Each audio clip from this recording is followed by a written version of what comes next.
Imana yambwiye ngo abantu iyi minsi cyangwa aya mezi tugiye kwinjiramo, abantu nibasengere imihanda cyane, abantu nibasenge cyane, bambara imbaraga. Impanuka zibaye nyinshi, abadayimoni bakoze take mu mihanda, bagiye guteza impanuka zikomeye cyane. Buri mwe wese ku ruhande rwiwe, waba uri umusore, waba uri umukobwa, uko waba uri kose, waba ukomeye, usenyera ubugingo bwawe, ujye usenyera umuhanda, kubera yuko umuhanda abadayimoni bibasiye imihanda. Impanuka zibaye nyinshi cyane, impfu zibaye nyinshi mu mihanda.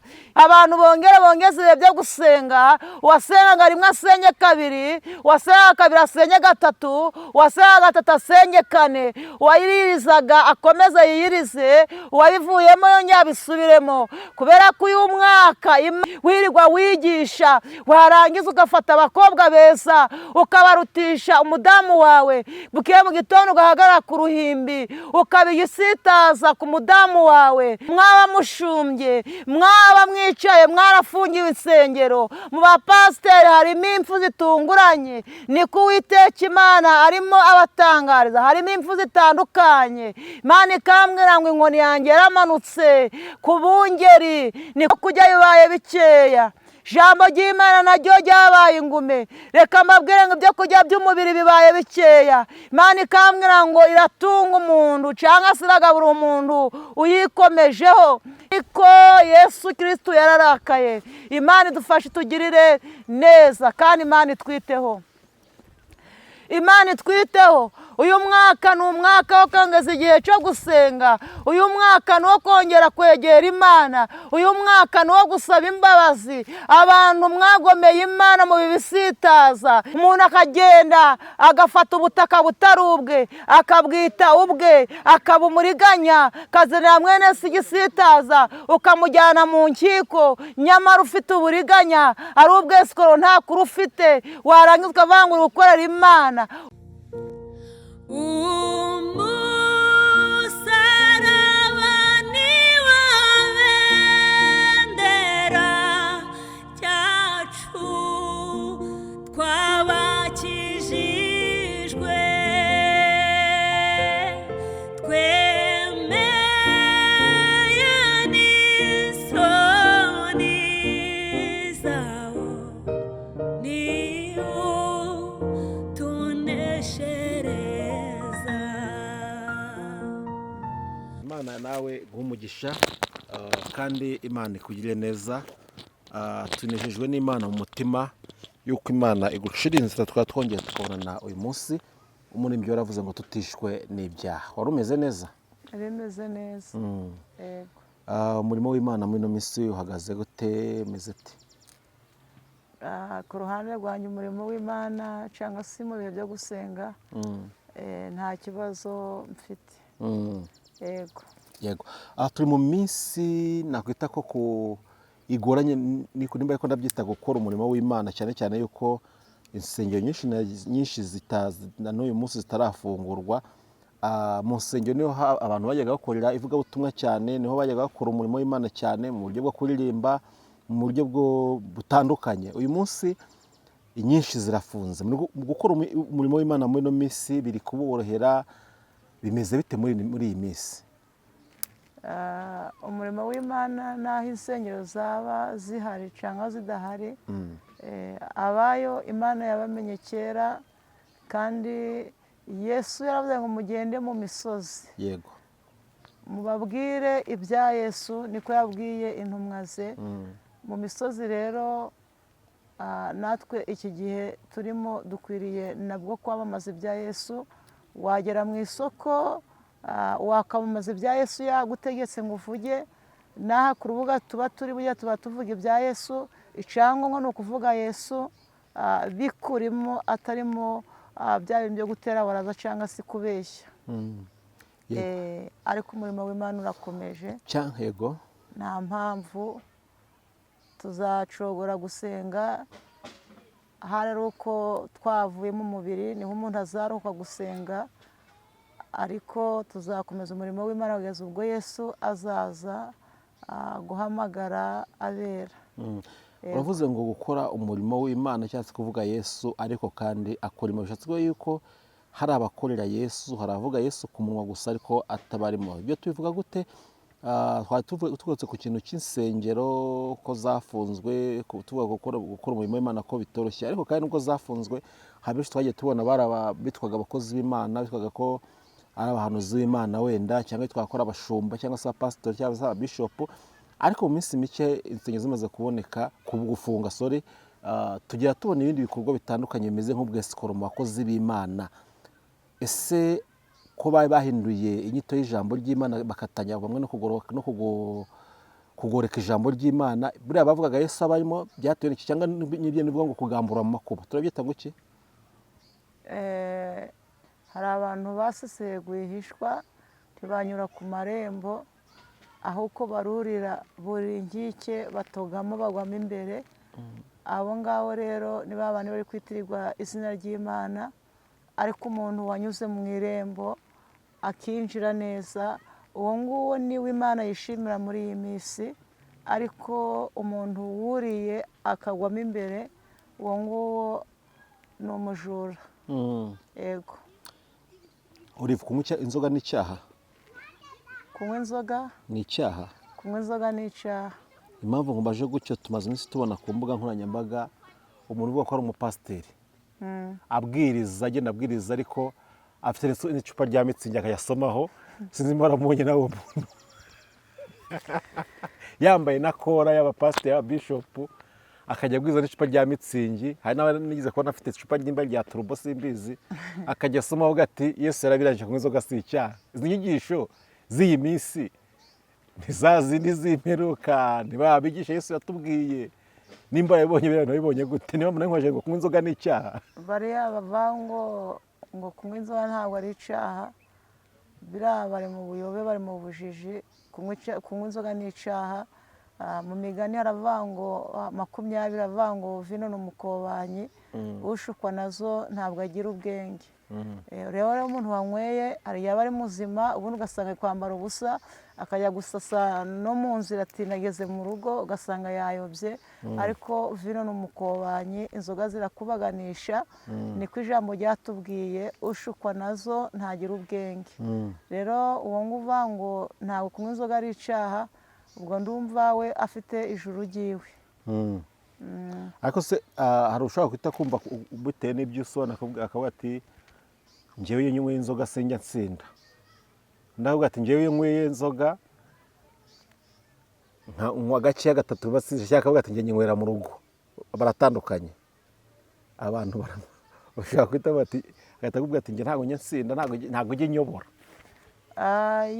Iyo ufite inzu ukagira inzu yawe, wamara kuyubaka ugashyiramo parafo ndetse ukanakinga neza, ukanayisakara isakaye, harimo byose mbese n'amatara arimo, buriya wafata inzu yawe agafata bino biturusu mubona cyangwa se inkwi zitumye, agacana imyotsi yose igakwira inzu, ya nzu ya wa muntu cyangwa se inzu yawe iragenda ikangirika, itonda uruhumbu, ikagira n'imisaka, niba ari imisaka, niba ari imifuka nk'isuku nabivuga, ibitaganguka akagenda bigatondamo, ugasanga inzu yabaye umukara. Niba yari ifite irangi ntumenye ko yari ifite irangi. Niko n'umukristo wo muri iyi minsi cyangwa se umusinzi wo muri iyi minsi, nubwo yavuga ngo ntabwo asinda, agereranywa n'uwo muntu wari ufite inzu nziza, arangije ayikubitamo imyotsi, barayicumbetsa, iragenda irahindana, inzu ntiyaba ikiri inzu. Reka amabwire muri iyi minsi rero, imitima yacu bishushanya inzu, iyi mitima bishushanya inzu. Ntabwo rero turi abacu ngo twigenge. Nimba rero ufite umwanya wo kunywa inzoga, rwose ntabwo uri uwa Yesu. Uko byagenda kose nta bwireguzo ufite. Uyagereranywa n'umuntu wafashe inzu akagenda akayishyiramo imyotsi, abantu bose ugasanga barangiritse. None uwo mutima wawe kuwushyiramo imyotsi, Yesu yanyura hehe? Ni ukuvuga rero umuntu ukinywa inzoga uri mu mwijima. Nta muntu rero unywa inzoga n'ubu usanga ushaka ubudahirima, ariko rwose warayobye. Yesu abarengere kandi abagirire neza. Yesu nawe aguha umugisha ku bisobanuro utazi ariko twari turi mu mwanya umeze nk'uw'impuguro. Reka tugushimire kubw'uyu mwanya twe ngo Imana amahoro ikomeze kukwagura mu izina rya Yesu Kristo. Nshuti muvandimwe turi kumwe muri kano kanya, turi umwanya w'ubutumwa bwiza bwa Yesu Kristo, kandi Imana ishimye yuko ibunyuza muri Olive kugira ngo abutugezeho. Reka musabe rero asenga Imana atugeze ubutumwa bwose uko Imana bumuhaye. Ni karibu Olive. uracariye Imana ivuga bikaba yatika bigakomera. Yesu Kristo w'i Nazareti wabambwe ku musaraba tukabamburwa, turagushimye akanya uduhaye mucunguzi mwiza. Ku itariki ya 17 Mutata mwiza z'ukwezi kwa gatandatu, turagushimye kuko waturinze, turagushimye ko warinze ibyacu n'abacu, turagushimye ko wahagaze ku gihugu cyacu, turagushimye ko warinze ingo zacu. Mu izina rya Yesu Kristo warinze isi yose Mwami, warinze abatuye isi yose nyagora ku ngoma. Izina ryawe urahaga icubahiro. Ngushimiye umwanya uduhaye mu izina ryawe Yesu Kristo. Uyu mwanya ntudupfira ubusa, uyu mwanya utubere uw'umugisha. Mana ijambo ryawe rirera, ijambo ryawe ryabayeho tutarabaho. Mana data mwiza turasenze ngo uyu mwanya ngwino wuruke muri aya materaniro, aya materaniro ngwino uyabemo. Mbohoje ikirere kizima, mfunze amarembo y'ikuzimu, mpamagaye konegisiyo nzima mu izina rya Yesu Kristo. Mana reka uturinde ivangirwa, uturinde kuvuga ngo uravuze utavuze, uturinde kwivuga ibyo twishakiye mu izina rya Yesu Kristo. Ngwino aya materaniro uyayobore, aya materaniro ngwino Mwami Imana uyabere umuyoboro, kugira ngo izina ryawe rihabwe icubahiro. Data mwiza ntaba ari twebwe, kandi nsengeye imitima ya benshi igiye kumvira ijambo. Mana data wa twese ururukire mu mitima yabo, ukingure inzugi z'imitima yabo kugira ngo bumve ijambo. Mana ubakore ku matwi kugira ngo babashe kumva. Mana izina ryawe rihabwe icubahiro. Gahunda zose zo muri umwanya twicayemo duhagazemo, Mana turazikweretse, duciye bugufi turakubashe. Abadayimoni bo guhora, abadayimoni bifuhe, aba bose bakurwe ku buzima bwacu no ku bacu, tubisabye twizeye mu izina ryawe Yesu, amen. Amen. Amen. Karibu. Imana yacu rero idufashe, itugirire neza kandi itwiteho. Tugiye kureba amagambo y'Imana ari muri Luka 17, umurongo wa mbere niwo turi busome gusa. Reka dusome mu izina rya Yesu. Haratubwiye ngo, umutwe w'amagambo haratubwiye ngo ibisitaza abantu. Nuko abwira abigishwa be ati, nta cyabuza ibisitaza kuza, ariko ubizana azabona ishano. Twongere dusubiremo. Haratubwiye ngo nuko abwira abigishwa be ati, nta cyabuza ibisitaza kuza, ariko ubizana azabona ishano. Imana itugirire neza. Amen. Imana itugirire neza kandi twiteho. Umuririmbyi yaravuze ngo ntiducogore gusenga kugeza ubwo Yesu azaza. Iki ni igihe kigoye kandi kiruhije. Abantu benshi turacogoye, abantu benshi tuvuye mu byizerwa, abantu benshi ntabwo tugisenga, abantu benshi turarambaraye, abantu benshi twabaye nk'imirambo, twabaye nk'intumbi. Umuntu yagenda ariko ari umurambo, nahanura nkerekwa nkavuga ijambo ariko ni umurambo. Imana itugirire neza. Ijambo ry'Imana ryatubwiye ngo ibisitaza abantu. Imana itugirire neza kandi itwiteho. Yesu yabwiye abigishwa arababwira ati, ibisitaza ntibizabura kuza, ariko umuntu ubizana azabona ishano.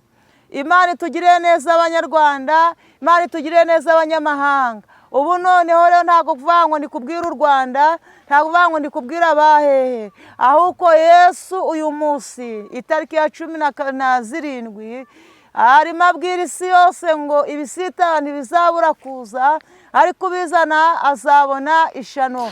Abantu benshi bari mu isi bakumva ibisitaza n'ibigoye bitabageraho, ariko nta mpamvu bitazatugeraho turi mu isi. Yesu nawe yahuye n'akaga gakomeye, ariko yari yambaye imbaraga z'Imana, yambaye imbaraga za se, reka mbivuge gutyo. Yesu yahuye n'ibikomeye abinyuramo. Yesu yahuye n'intambara nyinshi, yagiye agenda mu ivugabutumwa bamusenya, abandi bamwita amazina bamutuka, abandi bakavuga ngo ni umukuru w'abadayimoni. Imana itugirire neza. Yesu nawe yahuye n'ibisitaza muri uyu murimo, ariko Yesu yatubwiye ngo ibisitaza ntibizabura kuza, ariko ubizana azabona ishano. Imana itugirire neza, yemwe banyamahanga, yemwe banyarwanda, yemwe abatuye isi yose, yemwe abakomeye n'aboroheje, yemwe abakomeye b'ingeri zose n'ab'umudendezo. Ibisita ntibizabura kuza, ubizana azabona ishano, niko ijambo ritubwiye. Imana itugirire neza. Birababaje, biteye agahinda, wa mugabo we, kuba wabera umudamu wawe igisitaza, warangiza ngo uri mu rugendo. Wa mubyeyi we, biragoye, wa mudamu we, kubera umugabo wawe igisitaza, warangiza ngo uri mu rugendo. Imana idufashe kandi tugirire neza kandi iturengere. Yemwe bakobwa, yemwe basore, namwe mwankumi mwe, mwabereye ababyeyi banyu ibisitaza, ariko reka amabwe muri aya masaha muzabona ishano n'akaga. Kenze nimuhindukira mukihana, mukaturira ababyeyi banyu yuko mudakwiriye kongera kubasuzugura, niho Imana izabagirira neza. Iyi minsi umusore arifata, mbese akabona ko ari we mugabo mu rugo. Ise wamubyaye ntabwo akivuga, ugasanga bamubereye igisitaza. Ejo bundi ugasanga ari kuzana impinja aho ngaho, kandi si umugabo, nta n'ubwo yashoboye ngo ashake, ariko ari kwicara agenda azana abakobwa batera amada, ugasanga harunze aho ngaho. Banamubwira akavuga ati muvuge muvuye aho ngaho. Ufite akaga n'amakuba wa musore we, ufite akaga n'amakuba muri iyi minsi igoye, uzabona ishano. Yewe wa mukobwa we wizibye amatwi, abakobwa muri iyi minsi benshi bashinze amajosi, kandi ari iminsi igoye, iminsi iruhije. Umukobwa ari kuvuga ati njyewe nameze amabere, nta mpamvu mama yo kugira ngo mvugeho. Ugasanga avuga ati mbese wowe warugezemo utarakundanye na papa cyangwa na data. Inyamara nkubwire ngo umwuka w'Imana yambwiye ngo niba mutiyanye ngo mugarukire aho ngaho, mukagenda mukashinga amajosi, mukazanira ibisitaza ababyeyi banyu, mufite akaga n'amakuba mwa bakobwa mwe. Imana itugirire neza. Yemwe babyeyi mwabereye ibisitaza abana banyu, namwe muzabona ishano, mufite akaga n'amakuba. Mubyeyi muri iyi minsi ari kuba igisitaza ku rubyaro rwe, ugasanga abana yafashe ukundi kuntu, mbese umukazana yakwinjira mu rugo. Umubyeyi akavuga ati ibyo ari byo byose biriya bari guha umukazana wanjye, aba ari ngewe bari kubigenera, kandi igihe cyo kuba umuhungu wawe yaracutse cyararangiye, nawe bigeze igihe atunga urugo rwiwe. Ariko ufashe iya mbere yo kumva yuko umuhungu wawe yakomeza kumenya ubuzima bwawe, kumenya urugo rwawe, inshingano ziwe ukumva yuko atazikomeza, uzabona ishano kuba wabera umukazana wawe igisitaza. Ibyo byose Imana yarabibonye. Imana yacu nidufashe tugirire neza. Nakongera nkavuga ku bapasiteri bo muri iyi minsi. Pasiteri bo muri iyi minsi mwabaye ibisitaza, mwaragiye murugarira, muzitira imiryango y'insengero kugira ngo abantu batinjira. Namwe mwabonye ukuntu byagiye bigenda by'insengero, zimwe n'ubwo zafunze izindi zikaba zikinguye, ariko benshi mwababereye ibisitaza, benshi baragwa, benshi basubira inyuma ku bwanyu. Imana itugirire neza kandi itwiteho. Bapasiteri, iyi minsi ni iminsi yo kwihana. Mwihane, mwisuzume. Mwabereye ibisitaza intama, mwabereye ibisitaza abakristo, benshi bafite ibikomere barabyicaranye, ariko mwari mukwiriye kubwira Imana ngo Mana tubabarire, kuko twabereye abandi ibisitaza. Imana itugirire neza. Ni ukubera iki muri kuvuga muri abashumba ariko muri amahwa ahanda bahanuzi? Ni ukubera iki muvuga muri abahanuzi ariko muri amahwa ahanda mwabaye ibisitaza? Umuntu asigaye avuga ati ijambo ry'Imana ntabwo nkiryumva, bitewe n'abahanuzi twabaye ibisitaza, twabaye ibigusha, tuba ibisambo. Imana itugirire neza. Bahanuzi muri iyi minsi Imana iri kumbwira ngo iragarutse, ije kureba ibiri gukorerwa hano muri iyi si, ije kureba ibiri gukorerwa mu ivugabutumwa ryanyu, ije kureba yemwe bashumba ivugabutumwa ryanyu uko rimeze. Ariko Imana yambwiye ngo yararakaye mwabaye ibisitaza. ibisitaza ntibizabura kuza, ariko biragatsindwa kugira ngo mbere undi gisitaza, akari njye uzana igisitaza imbere ya mugenzi wanjye. Yewe ufite kuba uturanye n'umuturanyi wawe, wamubereye igisitaza, wamubereye ikigusha, uragenda ukabona mbese nta ucana uwaka, kandi muri abaturanyi muri kuvayo mukajya hehe? Imana ibagirire neza. Iki ni igihe cyo gusaba imbabazi, mugasabirana imbabazi. Umuntu wahemukiye undi agenda amusaba imbabazi, namara kumwaturira Imana izamugirira neza, kandi nawe izamubabarira, izakiza ubugingo bwe. Imana idufashe muri iyi minsi. Yemwe bahanuzi mwabaye ibisitaza, impiya z'amafaranga mwashize mu bihago byanyu mutarabihawe, mwirirwa muzana ibisitaza, mufite iterabwoba, mubwira abantu ngo bazapfa, mubwira abantu ngo niba batazana ibitambo bari bupfe, inyamara Yesu ntabwo ibyo yabibatumye. Mwabaye ibisitaza. Iki ni igihe cyo kwihanira kureka. Imana iri kumwe ngo bahanuzi nimwihane, mwisuzume muri iyi minsi, kubera ko mufitanye n'Imana urubanza. Mwabaye ibisitaza imbere ya bene so, imbere y'abagabo, imbere y'abasaza n'abakecuru, imbere y'ababyeyi, imbere y'abakene, muragenda mubambura ibyabo. Mwabaye ibisitaza, mwarangiza ngo muriho mwibeshejeho, ntabwo ari imbaraga zanyu. Imana igihe kirageze, Imana irurutse, maboko y'Uwiteka Imana aje kubasumira kandi azabageraho. Imana idufashe itugirire neza. Banyamahanga nababwiye ngo n'isi yose ntabwo avuga ngo ni igihugu iki n'iki.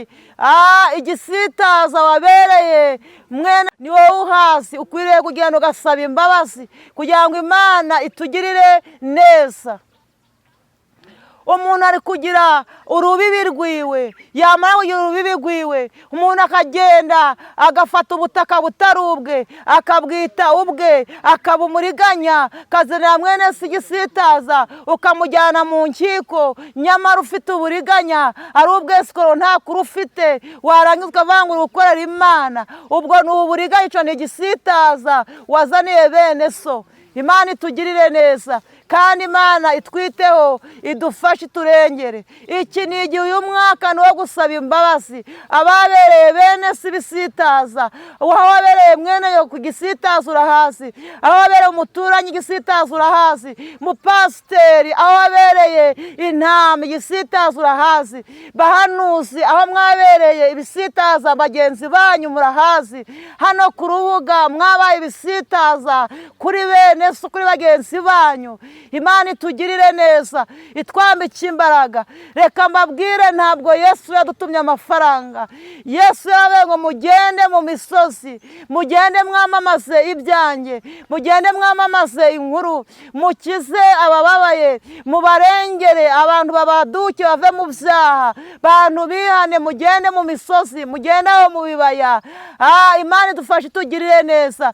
Bamwe basigaye bavuga ngo ntabwo bagenda n'ibirenge, ariko ahantu wagenda iminota 30 ngo nibaguhereza amafaranga 100,000. Ariko Yesu Kristo yararakaye. Imana idufashe itugirire neza, kandi Imana itwiteho. Imana itwiteho. Uyu mwaka ni umwaka wo kongeza igihe cyo gusenga. Uyu mwaka ni wo kongera kwegera Imana. Uyu mwaka ni wo gusaba imbabazi. Abantu mwagomeye Imana mu bibisitaza, ni igihe cyo gusaba Imana imbabazi. Bahanuzi musaba Imana imbabazi. Naho bitabaye ibyo, mufitanye n'Imana urubanza. Mushake muhanure kajana, nimushake muvuge indimi nyinshi kajana, nimushake mwereko kenshi, ariko mufitanye n'Imana n'urubanza. Mwabaye ibisitaza, mu bisitaza mu gihugu cy'u Rwanda, mu bisitaza mu banyamahanga, mu bisitaza ku bakomeye n'aboroheje. Muragenda murababeshya, muragenda murabatuburira. Imana itugirire neza kandi itwiteho. Mwabaye ibisitaza, niko Imana yambwiye, kugira ngo mwihane. Imana ibagirire neza kandi ibafashe kandi ibiteho. Imana ibagirire neza. imana yambwiye ngo abantu iyi minsi cyangwa aya mezi tugiye kwinjiramo, abantu nibasengere imihanda cyane, abantu nibasenge cyane, bambara imbaraga. Impanuka zibaye nyinshi, abadayimoni bakoze take mu mihanda, bagiye guteza impanuka zikomeye cyane. Buri umwe wese ku ruhande rwiwe agume ku birindiro, asengere ubugingo bwe.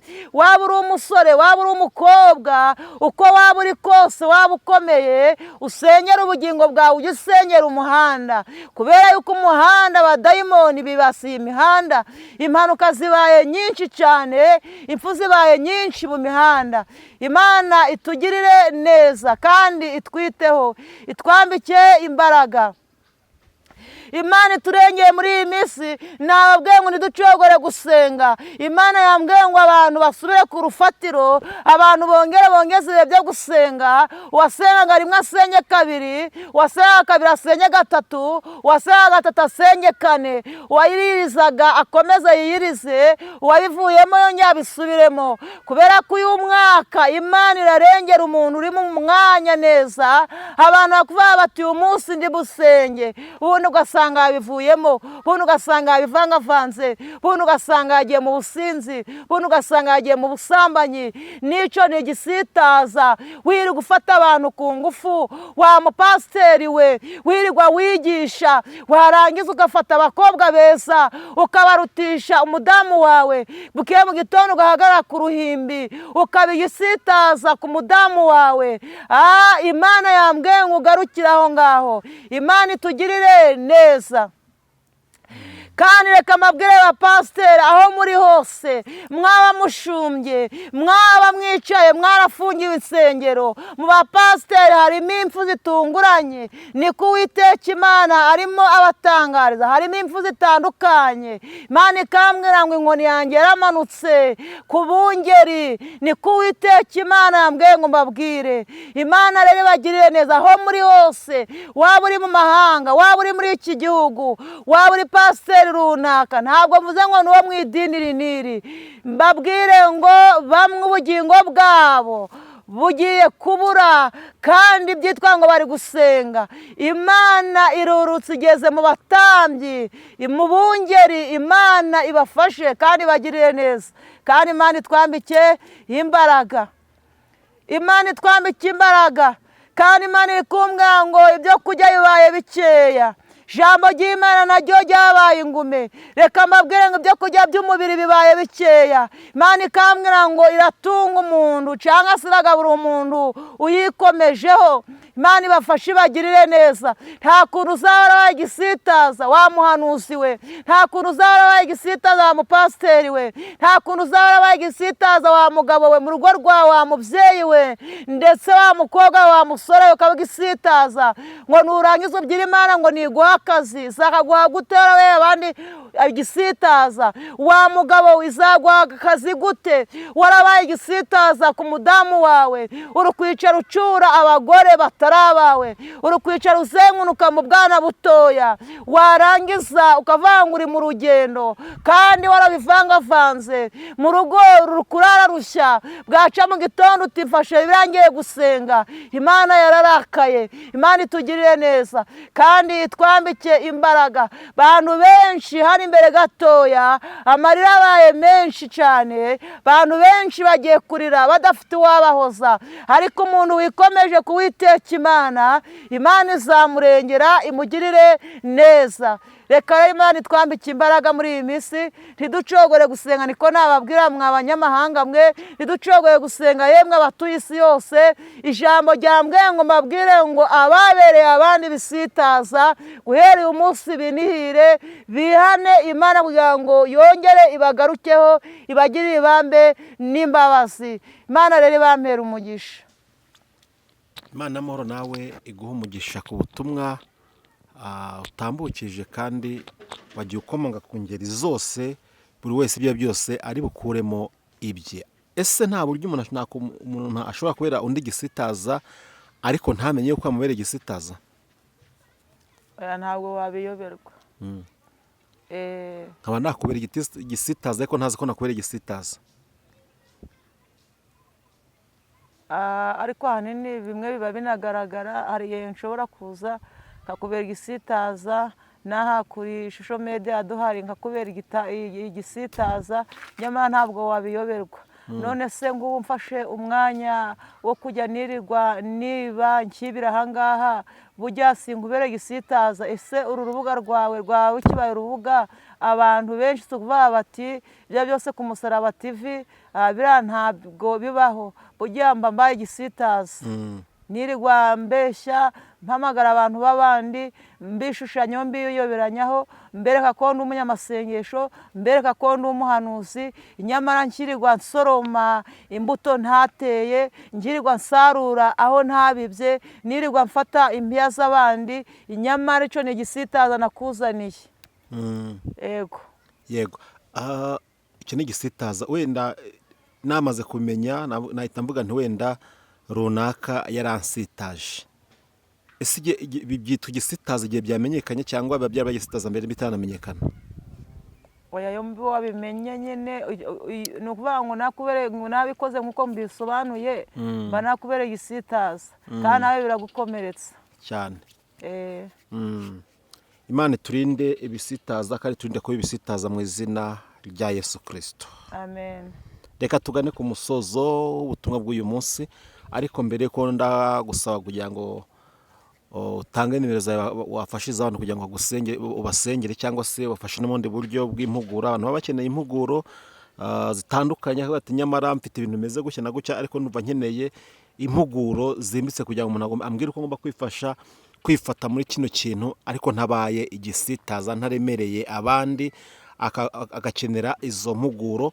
Hano ushobora kuvuga ati ariko njyewe nsanze narabaye igisitaza, nabere bene data igisitaza, nabere abo tubana igisitaza, ariko kuva numvishe buno butumwa nkeneye kongera nisubiyemo nk'aba mwana w'ikirara. Ndifuza yuko Imana yakongera ikandeba neza kandi nkongera nkabana n'abantu bose amahoro, nk'uko ijambo ry'Imana rivuga ngo mugire umwete wo kubana n'abantu bose amahoro no kwezwa, kuko utejejwe atazabona umwami Imana. Wajya ugaruka ku bice bitandukanye, harimo umuntu umeze gutyo ushaka kumva ubutumwa nakavuga ati ndifuza nanjye kwisubiraho nkagaruka mu rugo, cyane cyane ko mu rugo nyirugo agiteze ibiganza. Mbere yuko rero tugumwanya kugira ngo duhe uburyo umuntu yakubonamo, nta bundi butumwa, nta kindi kintu waba wisobwe cyangwa se wibagiye kugira ngo tugumwanya umanze ugishireho? Ntacyo. Yego, wagushaka yakubona ku iyi nimero kugira ngo umufashe muri ubwo buryo twajya tuvuga, cyangwa se n'ubundi bundi. 0788 210 453. Isubiremo. 0788 210 453. Yego, Imana iguha umugisha. Abantu nibamuhamagare Oliva tuyisingize, niko ndikeka ariyo mazina ye, ni ayo ngayo. Muhamagare abafashe n'ikimana imuhamagariye, n'ikimana imuhereye uno murimo kugira ngo afashe abantu. Ariko namwe mushobora kumushyigikira mu ivugabutumwa ari gukora mu buryo bumwe cyangwa se bundi, aho ati nyamara birashoboka no kwana muhugurega, birashoboka cyangwa se ukamugira n'inama, birashoboka byose. Nzi ko Oliva ni umwana w'Imana, ibyo byose arabyemera. Inomero mumuhamagare, mumugishe inama, abagira inama, musengere muri umurimo ari mutoroshye, nawe abasengere aho mugize intege nkeya. Namenye yuko muri urugendo ari ugufashanya. Oliva, Yesu agumugisha. Wakiriye. Dushimire n'umuntu wese wabanye natwe muri ubutumwa, wowe twatanganye tugezeranye ku musozo, nawe Yesu agumugisha, kandi Imana ikurinde kuba igisitaza cyangwa se kubera bene so igisitaza. Iryo jambo ndikuyemo kandi rigendana iminsi yose. Ndikubwira abantu baduteze amatwi, Imana ibarinde kuba ibisitaza cyangwa se kubera abandi bisitaza. Nanjye iryo jambo niryo nkuyemo kandi rirambera akabando muri iyi minsi. Oliva, twatangiye dusenga, reka twongere dusoze dusenga Imana. Uracariye Imana ivuga bikaba, yateka bigakomera. Mana data wa twese, turagushimye kubw'ijambo ryawe mwami utugejejeho. Ijambo ryawe rirahiga rikavumbura, mu izina rya Yesu Kristo. Dore ndabibye mucunguzi mwiza, nawe iri jambo ndarisengeye data mwiza. Mana reka uriherekeze, ineza yawe mwami Mana yacu iherekeze iri jambo, kandi mu izina ryawe Yesu ubwiza bwawe ube ku bantu bawe. Mana nsengeye abanyarwanda kugira ngo Uwiteka mwami Mana ubahe kugirirwa neza nawe. Mana imbabazi zawe zibururukeho. Mana babereye abandi bisitaza reka ubeze, kandi ubahe kururuka no guca bugufiya, kandi ababerewe ibisitaza mwami ubahe kwihangana. Mana izina ryawe urahabwa icyubahiro kuko uri umukozi w'umuhanga. Mana data ba twese turasenze, reka mwami urengere isi yose, urengere mwami abakomeye n'aboroheje, urengere ab'umudendezo, urengere abaciye bugufiya n'abo hejuru. Mana kugira ngo izina ryawe rihabwe icyubahiro, urengere abatunzi n'abatari abatunzi, urengere mwami abavugabutumwa n'abatari abavugabutumwa. Kandi ndasenze ngo urubuga mu izina ryawe Yesu, urubuga Uwiteka uruhagarareho, urubuga Uwiteka uzurushigikire, umusaraba TV Imana uhagarane nawo mu izina rya Yesu Kristo. Kandi guhera uyu mwanya mwami turasenze Mana data mwiza, abajya bumva data bakurikira ibiganiro mwami ku musaraba ujye ubaha umugisha. Kandi guhera uyu mwanya ndasenze Mana uru rubuga uruhagarareho, abantu barubonereho umugisha, Mana babahokereho, Mana bakireho ubugingo bwabo. Kandi abadafite umumaro guhera uyu mwanya Mana kuri uru rubuga badafite umumaro, Mana turabirukanye mu izina rya Yesu. Turasenza ngo guhera uyu mwanya abantu badafite umumaro, kubera yuko mwami Imana wambwiye ko benshi bakubabaje, benshi bagukoze mu jisho baragutukisha. Niyo mpamvu turaharu turasenze, dufunze Uwiteka mwami Imana badafite umumaro kuri uru rubuga, dufunze Uwiteka besikoro ndetse n'indyarya, dufunze ababereye abandi bisitaza kuri uru rubuga, dusengeye abantu batumye abandi batacumva ijambo kugira ngo Uwiteka ubigizeyo, izina ryawe rihabwe icyubahiro. Ngaho bana natwe tugirire neza, urengere igihugu cyacu u Rwanda. Mana uhagarare ku mihanda, uhagarare mwami Imana ku binyabiziga, uhagarare ku bagenzi bagenda n'ibirenge, uhagarare mwami ku bari mu mahanga bagenda mu mihanda, ku bari mu gihugu cy'u Rwanda.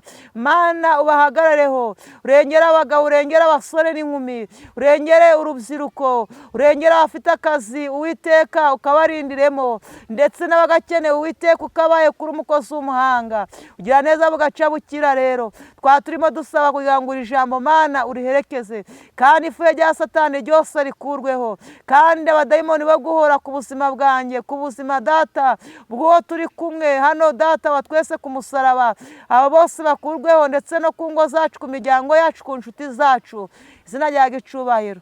Bana natwe tugirire neza, gahunda zose turazikweretse, kandi uyu mwaka ukomeze ubane natwe. Ni mu izina ryawe Yesu Kristo w'i Nazareti turakoze. Amen. Amen. Imana iguhe umugisha.